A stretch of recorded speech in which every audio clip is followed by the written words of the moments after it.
Hi guys, welcome back to a new episode of Finance and Crypto Guide. Today in this video, I'm going to show you how you can sign up for your Nunchuk Wallet's account. Keep watching the video till the end. To sign up for your Nunchuk Wallet's account, firstly go ahead and launch open your Nunchuk Wallet application. The home page of Nunchuk Wallet application will appear on the screen. Click on your profile icon at the bottom right corner of the page and then tap on Create an Account option. On the next page, enter your name and email address that you would like to use for creating an account and tap on Create an Account option.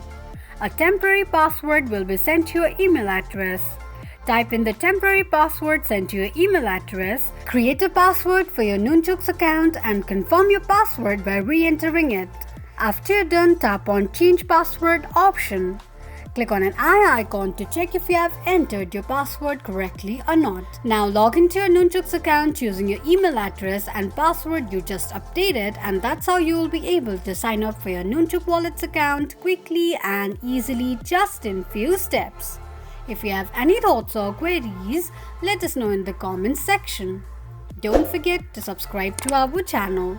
Also, press the notification bell icon so that YouTube will notify you whenever we post a new video. I hope this video was helpful to you. Thank you so much for watching.